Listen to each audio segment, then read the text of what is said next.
Hey everyone, Livy here, back with another video, and today I am showing my part 2 of my Oracle deck collection, specifically of Oracle decks that are either standard tarot or standard Oracle size.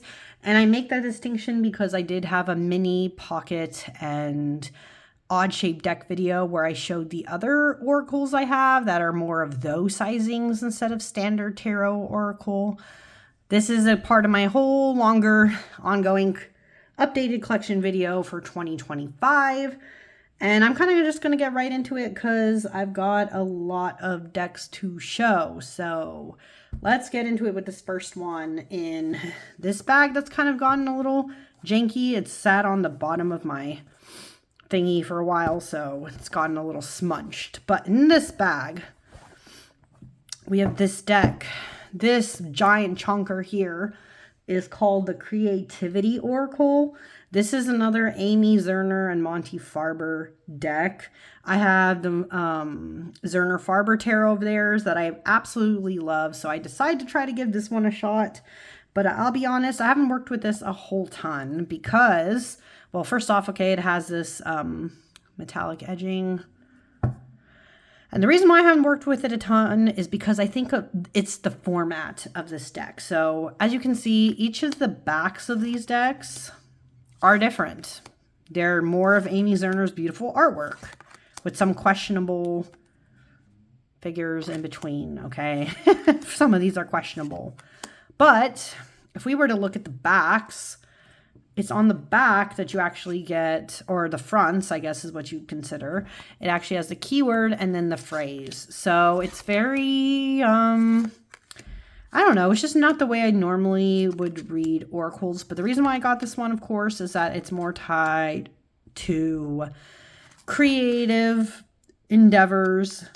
And if you like creative endeavors, like this is probably a good one for writers, artists, other people of that nature. But I don't know if I 100% like this format. I know there's quite a few Oracle decks that do this format, right? Like they have like maybe artwork on one side and then different imagery on the, the actual phrases on the other, but I'm just not sure I'm 100% sold on this style. I do still want to give this one more of a try though. Fun fact, Johniki over at Catamancy Tarot did a whole giant mod with this, and she's absolutely in love with that mod. Power to her, bravery. I don't know if I could do that personally. I don't know if I want to even fully mod this deck because I do like a lot of the keywords. I just wish, I don't know what I wish. I just wish that maybe it was done in a format where you still get these connected to this. It's just, I don't know. Maybe I'm asking for too many things, but this is a beautiful Oracle deck though. This is 80 cards, by the way, if you were wondering. This is a chunker. But yeah, it's mass market too. But it is massive. So if you have smaller hands like me, it is hard to get your hand around it because it is Oracle size too. And it's 80 cards. And so I can kind of shuffle it. Doing this hurts though, just so you know. But yeah, this is the Creativity Oracle by Amy Zerner, Monty Farber. Fascinating one, but I just got to think about when I'm going to attempt to use this more due to its format. Okay, next up I have this one. This is the Cosmic Crossroads Oracle. This is by Amanda Lynn Aisling. This is a Hay House deck. This is standard tarot size. Apparently this deck at one point in time was it was indie and looked a bit different. I think it had more images, I'm pretty sure, that were copyrighted. So I think the creator had to go in and get rid of a lot of those. So now it looks like this on the back and has this imagery on the front. This is a newer Oracle deck for me. It is very beautiful though. Vaguely reminds me of something that would probably go good with a lot of Danielle Noel decks, even though I don't have any of those personally. but I really just like how interesting of a collage deck it is. I have a video about this one, and I did paired with a lot of cool decks, so it does pretty well. Cardstock is Hay House. It's more matte, that texture bends pretty well though. I actually like it. I do like it. But yeah, this one's newer to my collection. I think this is a newer deck in general. Like, it recently came out in the past few months or so. I've seen a couple people, I think, with this one now. Has some good keywords, so I'm excited to use it. I think I have plans to use this in May, I think. I don't know, it's in more the summery spring months is when I have plans to use this one. But I do like the artwork on this one a lot. So, yeah. Oh, and it used to go by a different name when it was indie. I think it was called the Wilderness Collide Oracle, but looks very different from that. So I don't know. That's why I think she probably used a lot of copyrighted imagery. And so she had to change it a lot to make it look like this. But yeah, this is the Cosmic Crossroads Oracle. And now I'm going to move on to some other decks. Okay. Next up here, we have Seasons of the Witch Llamas Oracle. Woo! I'm just going to show all these separate, but you're going to see I have two other of these decks, and they're going to come after this one. But this is Llamas. It's a rock pool deck, mass market. Same style, always has this like thumbprint, you know, like thumb cutout box. Each of the backs is different though. Not 100% a fan of this cardstock. It is, as you can see, a higher gloss.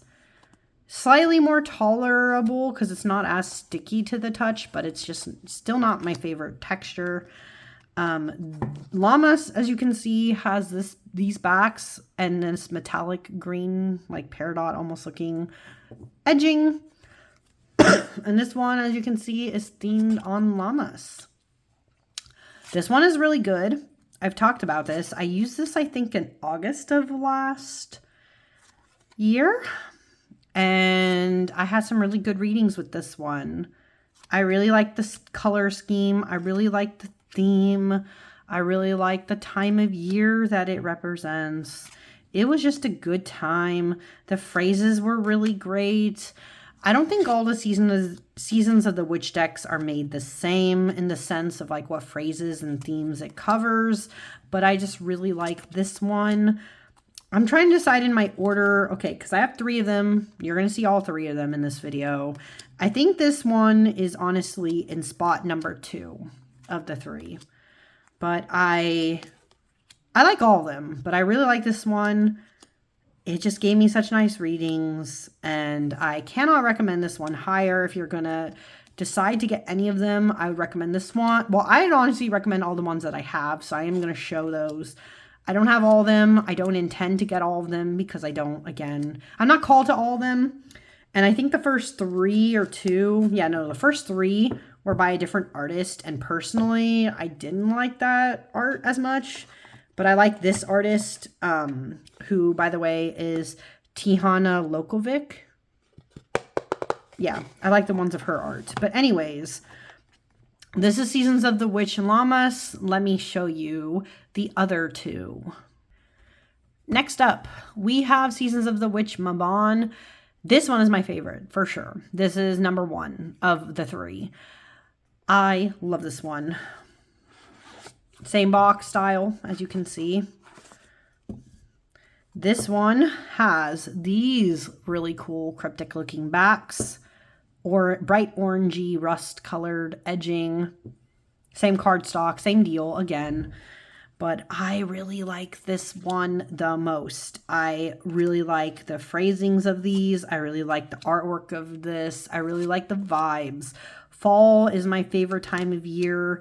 And what I love about this deck is that it has an interesting mix between very homey fall vibes and kind of creepy and other part vibes. So it's like this card, very creepy, right? This Reaper card. But then you have things like molasses. It even shows tobacco here. Fawn, campfire, right? It's a good mix in between before I guess you would go into a sowing season. So for me, This one is my favorite, and I really just like the phrasing of this one the best. But again, all these Seasons of the Witch ones that I have, I would personally recommend. Again, I'm not called to all of the Seasons of the Witch decks. There's something, because I've seen, when you do like a preview, when you're going to look at these decks, they show you some of the phrasings and stuff, and some of them are just phrased differently and cover different topics. And I just personally like everything encompassed in this one. So this is why this is the favorite for me. But again, I like all the ones that I have of the Seasons of the Witch, but this one, the Mabon, is definitely my favorite. But Llamas is number 2nd, and then the next one I'm going to show is number 3rd, but it's still a good one. So let me get into that one. Okay. Lastly, the last Seasons of the Witch deck that I own is this one. This is Imbolc. Okay. This one is definitely a little bit different of a vibe. I'll just, I don't know, put this on the bottom. There we go. Move that out of the way. This one has these backs, which are still very beautiful. Darker blue, bluer edging, very cool. And this deck is very cool. Again, I like all the ones that I own. But as you can see, this one is a more winter to spring, like beginning of spring vibes to it, but definitely more wintry in note. I think the reason why this one is not my favorite, like it's in 3rd place of all the ones that I have of the series, is because one, it's the phrasing on these. The phrasing on this one's a little different. So it doesn't always 100% align for me, but they're still really good. I got this card a lot when I was using this past January. This is Bathing Ritual. Oh, I also use this deck. I pulled with it for Imbolc itself, actually. I celebrated it this year. Can you guys believe I actually did that? So I had a great time with that, actually. That was really cool. But this one's also darker, as you can see. It's like bluer tones and blacks and grays. So it's a different vibe than some of the other two that I showed. But still very beautiful. I love this artist. Her work is just fantastic, very fairy tale-like. Really dig this one too. Again, these are all good. This is just, I think, my least favorite only because of some of the phrasing and just like it is a little bit darker in theme, and winter, like full winter aesthetic, isn't usually my vibe. So that's really just why. But this one is really beautiful nonetheless. And just like the other two, by the way, if I didn't show it, shuffles like this. So it shuffles really well. It is Oracle size, 44, all of them. I can fit my hands around them enough, I guess, because they're 44. So that's a bonus.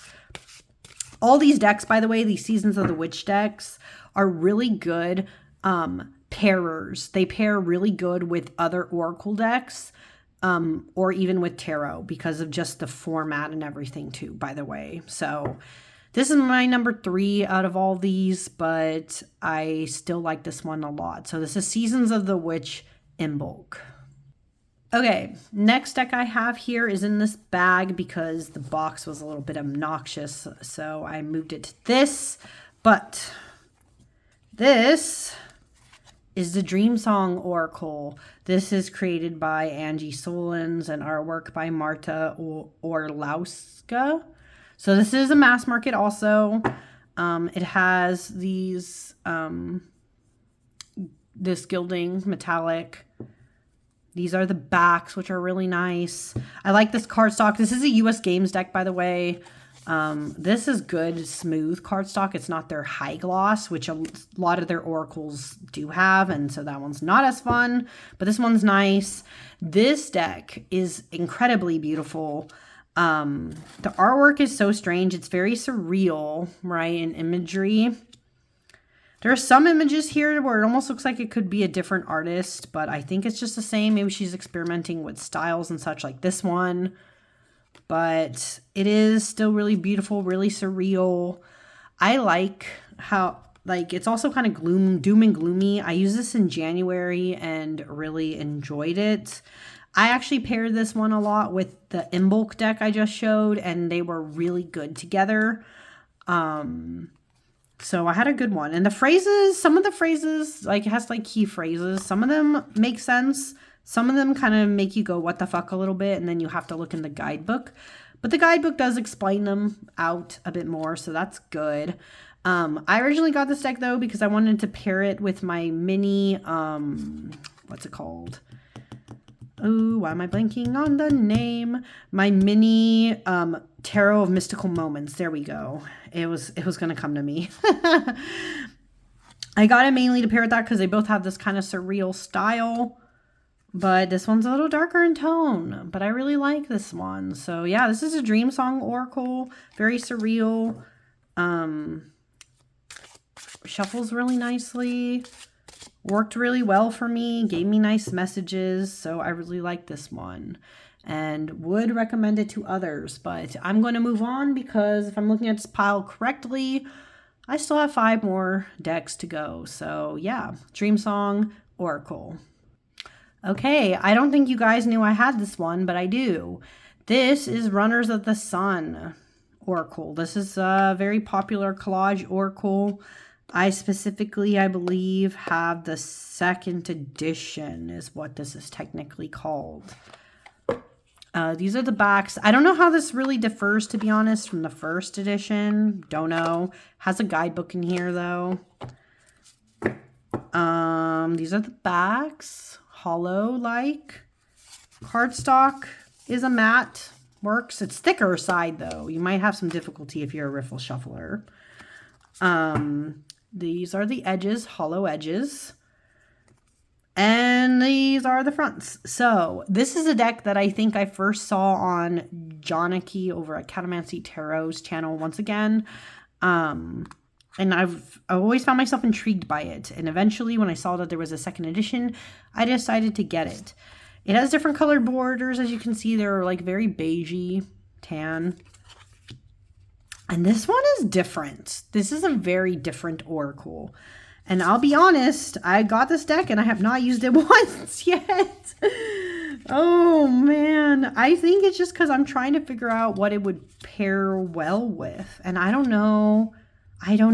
Like, if you guys have this deck and have some good pairings, put it down below so I can look and decide for myself.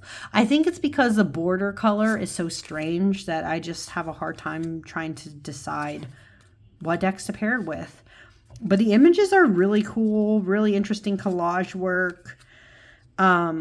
This might be one of those where I just have to bite the bullet, try it out for myself, and maybe just pull it as it is.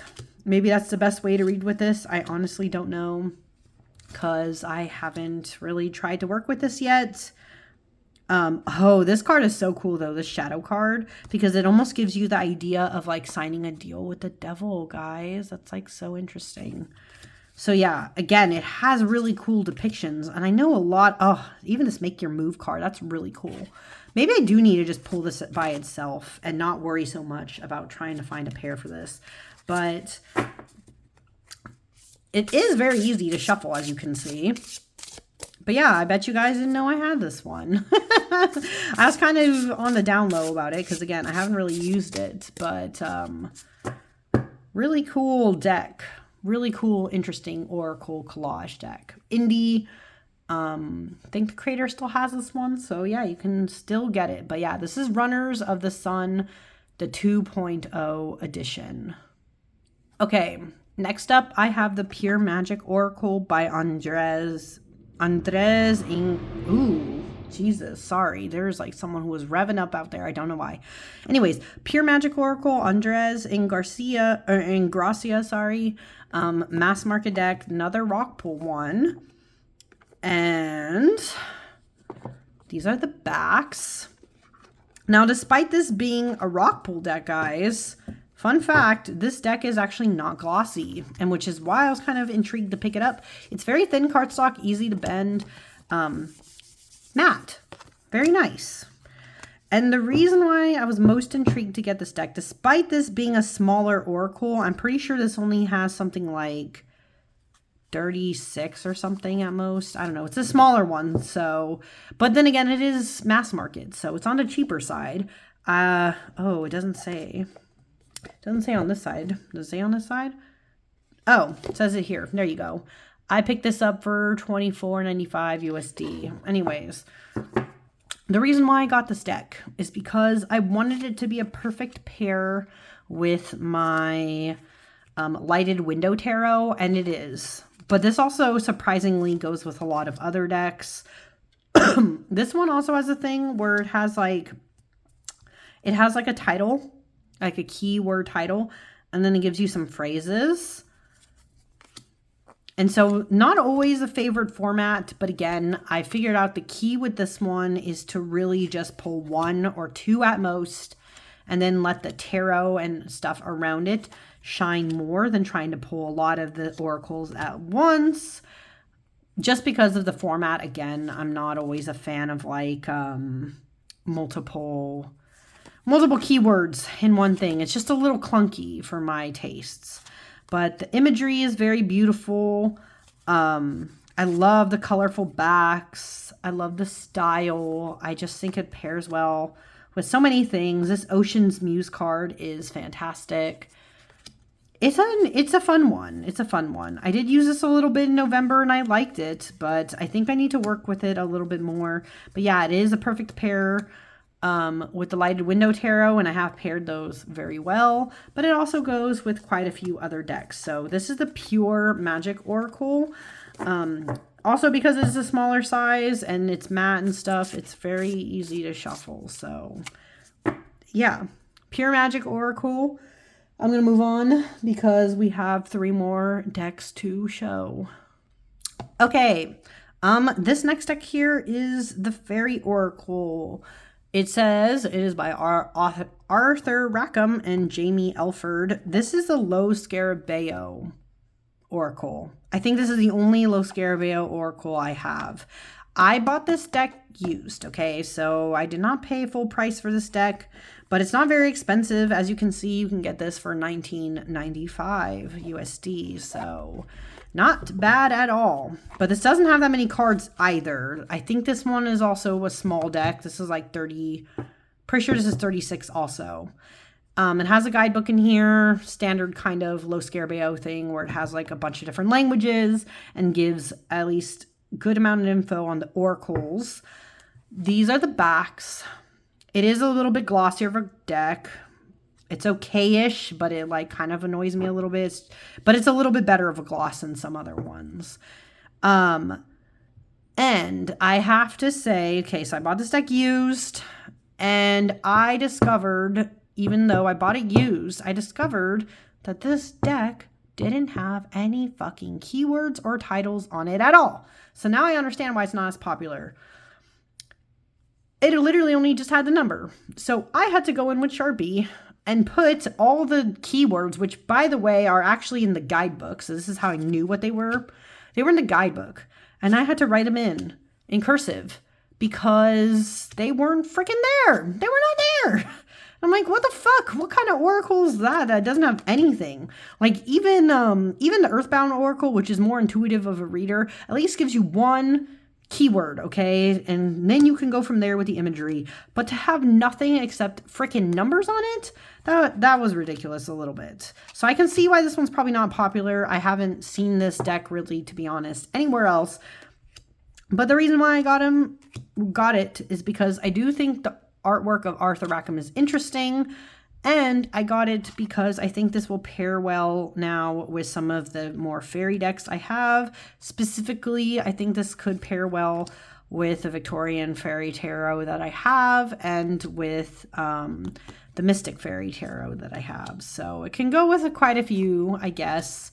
But yeah, I had to write in the keywords, and that was not fun. I didn't do the greatest job. I tried to do it in my weird handwriting, my cursive. I tried my best, but yeah.